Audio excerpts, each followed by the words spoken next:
Hi, I'm Tony Inman, the Change Catalyst, and today I'm talking to you from the sunny Perth Hills, and I'd like to talk to you about ethics in business. Now, that's a big topic, but we'll do the best we can. It's very important in business to know what your values are and what your principles are. There's an old saying that if you don't stand for something, you'll fall for anything. Well, the next part of that, of course, is that once you are clear about what you stand for and what your principles are, and a lot of people do struggle with that. In fact, a lot of small businesses never actually take the time to figure that stuff out when they start. You sort of fall into business and never get around to it. That's one of the advantages of working with a coach like myself, is I can help elicit those thoughts that are in your head and get them out onto paper.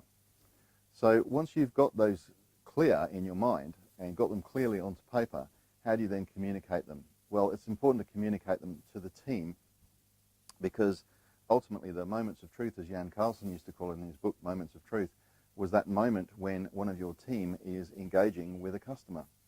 And that's when all the work you've done up to that point in training and developing those team members is going to be under the microscope. They're either going to do exceptionally well and keep the customer happy, or it's all going to fall in a heap. It's also very important as to how you communicate your ethics, your values, your principles to your marketplace, to your customers. If you don't have customers, you probably don't have a business. So the key thing about it is being consistent, being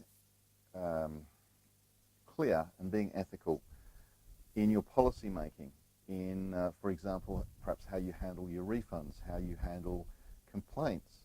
What are your terms and conditions? Are you consistent? Do you stick with what you said? Are you keeping your word?